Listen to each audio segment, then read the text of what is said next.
Hey, glad you're here. I've got something to tell you. I finally found out the answer to something that's been bugging me for the past 10 years.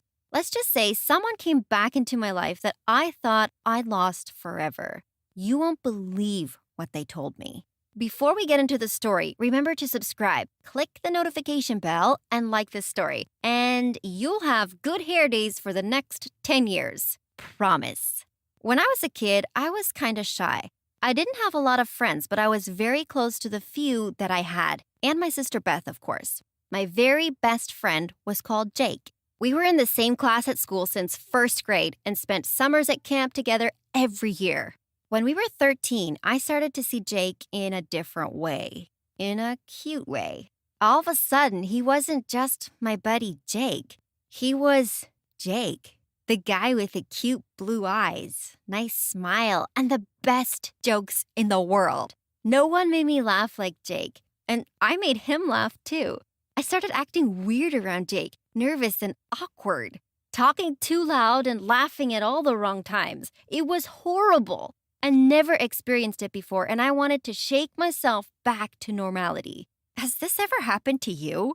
Why couldn't I have a crush on some random guy? Why did it have to be my best friend? I didn't tell anyone about this crush and hoped it would just go away and things would go back to normal. Just when I was wondering if Jake had noticed my weirdo behavior, he asked me if I wanted to hang out on the weekend. Phew. I assumed we were going to watch movies at my place, bake cookies, and play with the dog as usual. I guessed he hadn't noticed anything odd after all. But no. Jake invited me to a party at his house that his older brother was throwing. It was a change of pace, that's for sure. His brother had always found us annoying, especially when he was trying to be cool around his friends. The thought of a real party with Jake immediately made me sick to my stomach with nerves. What should I wear? Would there be dancing? Would there be anyone else there my age? Would I even be allowed to go? When I asked my mom, she already knew.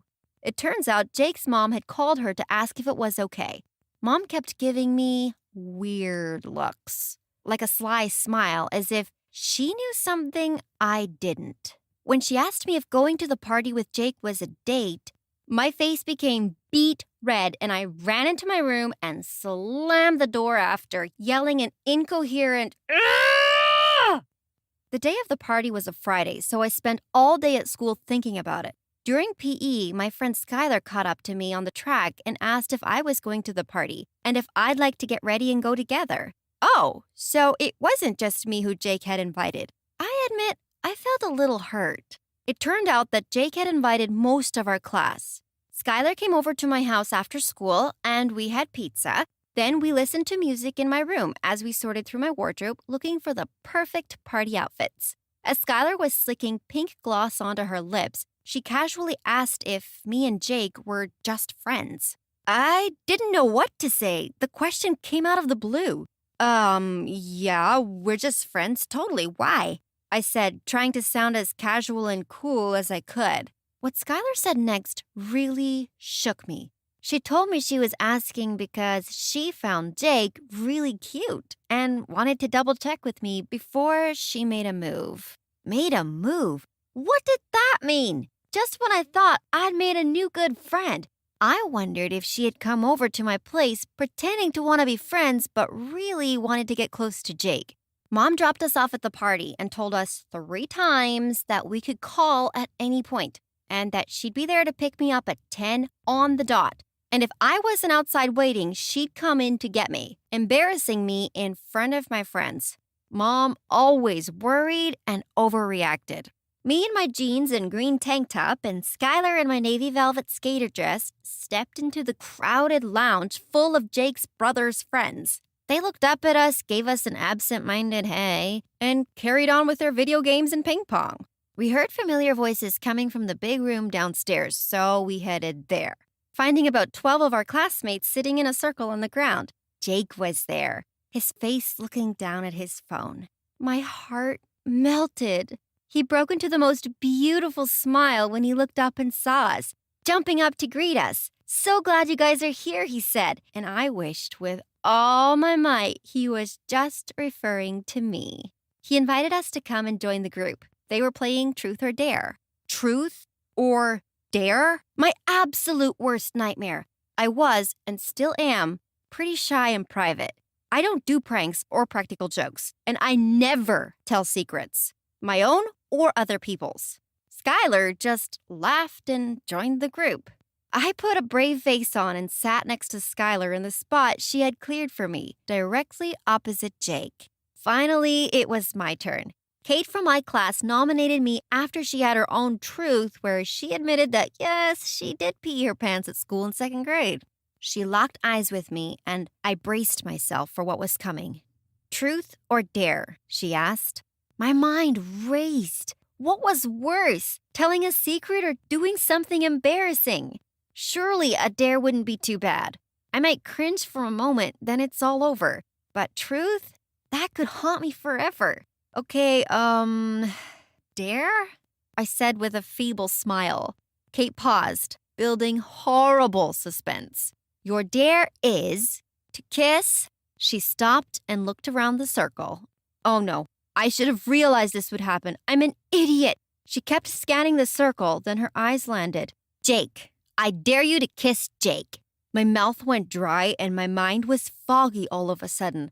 I attempted to laugh. But he's my best friend. That would be weird, I uttered shakily. Rules are rules, said Kate defiantly.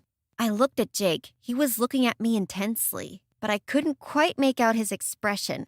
I kept staring, not knowing what to do. He gave me a little smile and shrugged.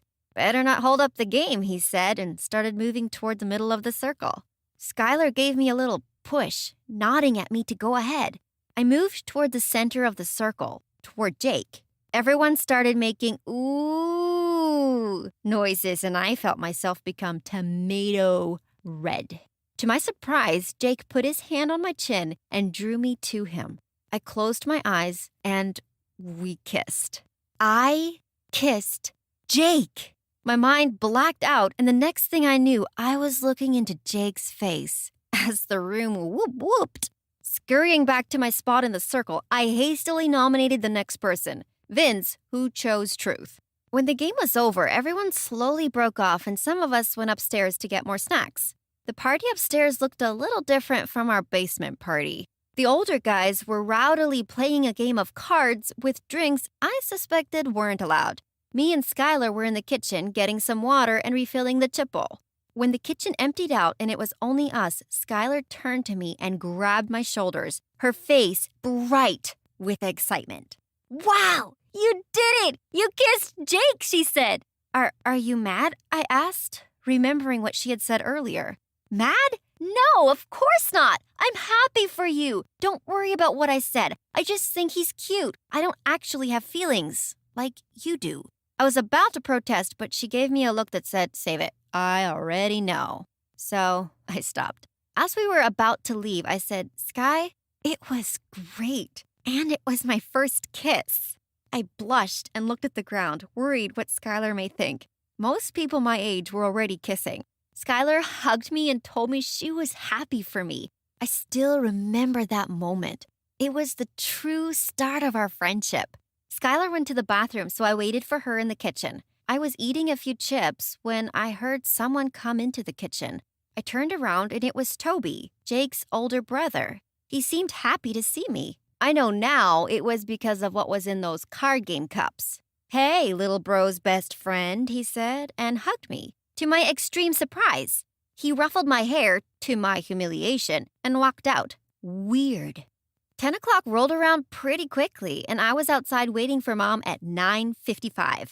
I wasn't going to risk her marching inside like I knew she would.